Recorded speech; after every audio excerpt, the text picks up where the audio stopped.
Pernah nggak sih lihat laporan keuangan terus rasanya aduh pusing?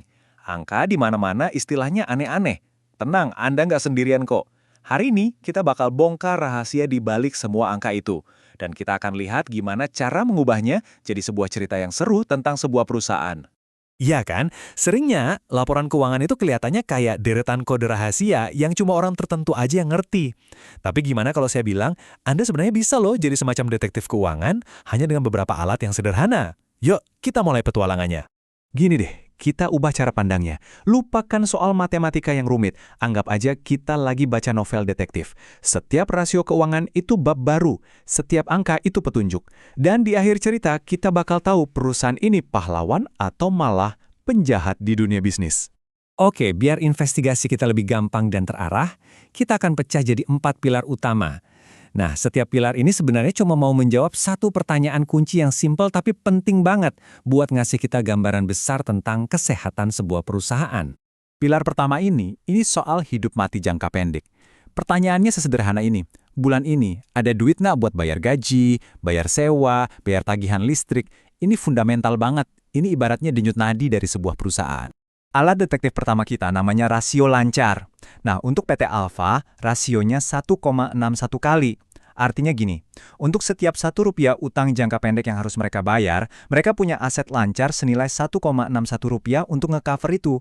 Jadi, kalau semua penagih hutang datang hari ini, PT Alfa bisa bayar lunas dan bahkan masih ada sisanya. Aman.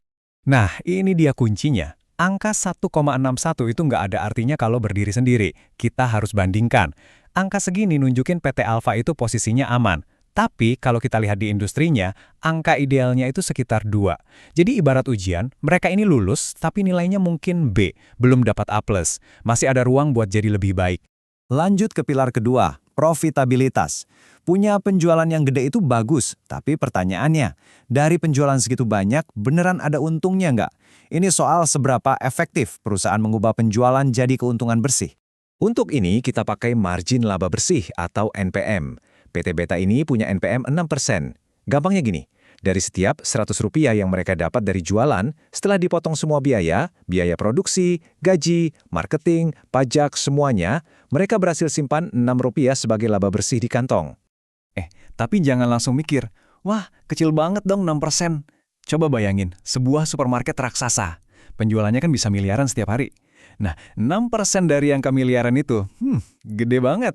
Inilah kenapa kita nggak bisa menilai satu angka aja tanpa lihat konteks industrinya. Pilar ketiga ini krusial banget, efisiensi. Sebuah perusahaan bisa aja kelihatan untung di atas kertas, tapi kalau duitnya nyangkut di luar, wah, itu bahaya. Kayak orang punya mobil mewah tapi nggak punya bensin buat jalan. Kelihatannya kaya, tapi nyatanya nggak bisa kemana-mana. Coba deh kita lihat kasus PT Gamma. Aturan mereka sih pelanggan harus bayar dalam 30 hari. Tapi kenyataannya, rata-rata butuh waktu hampir 2 bulan loh, 56 hari sampai uangnya benar-benar masuk rekening mereka. Ada jeda hampir sebulan. Jeda 26 hari ini bukan sekedar angka loh. Itu artinya uang tunai yang seharusnya bisa dipakai buat muterin bisnis, buat bayar supplier, bayar gaji, malah tersandra di luar sana. Ini bisa bahaya banget, bisa bikin perusahaan megap-megap kehabisan napas. Dan pilar terakhir kita, solvabilitas. Ini soal ketahanan jangka panjang. Kalau amit-amit terjadi krisis ekonomi atau mereka kehilangan klien terbesarnya, perusahaan ini bakal langsung KO atau masih bisa berdiri tegak.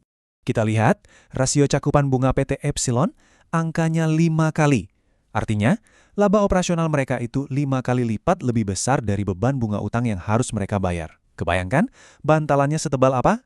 Angka ini adalah sinyal yang bagus banget buat investor atau bank. Ini nunjukin kalau perusahaan ini jago banget mengelola utang jangka panjangnya. Mereka bisa tidur nyenyak, dan kita yang menganalisis juga jadi lebih tenang. Oke, tadi kita udah cek tanda-tanda vital perusahaan dari 4 sisi. Sekarang kita naik level. Kita bakal jadi kayak ahli bedah keuangan. Kita akan bedah lebih dalam buat lihat gimana semua bagian ini saling nyambung dan akhirnya menciptakan keuntungan buat para pemegang saham.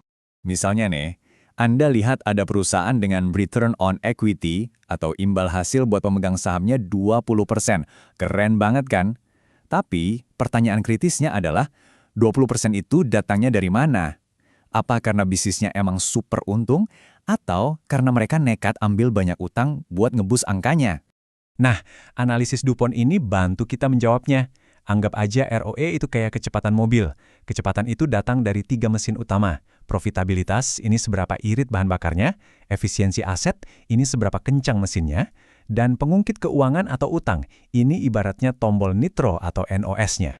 Coba lihat PT Zeta. ROE 20% mereka itu ternyata hasil kombinasi yang seimbang dari ketiga mesinnya. Profitabilitasnya oke, efisiensinya bagus, dan nitronya dipakai secukupnya.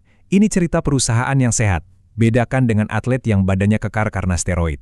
Keduanya mungkin kelihatan kuat, tapi cuma satu yang benar-benar sehat untuk jangka panjang. Jadi poin krusialnya adalah punya semua alat detektif ini memang keren banget, tapi kita juga harus waspada sama jebakan-jebakan umum yang bisa bikin analisis kita jadi salah arah. Ini dia 4 aturan main yang nggak boleh kita lupakan. Pertama, selalu bandingkan dengan rata-rata industrinya. Kedua, lihat gambaran besarnya. Jangan terpaku sama satu angka doang. Ketiga, pastikan laba itu ada wujudnya, yaitu uang cash beneran. Dan yang terakhir, lihat ceritanya dari waktu ke waktu. Jangan cuma foto sesaat. Nah, sekarang giliran Anda deh. Peralatannya udah lengkap kan? Coba deh iseng-iseng buka laporan keuangan perusahaan yang Anda suka atau perusahaan yang Anda mau investasikan. Kira-kira cerita apa yang bakal Anda temukan di balik angka-angkanya? Selamat jadi detektif keuangan.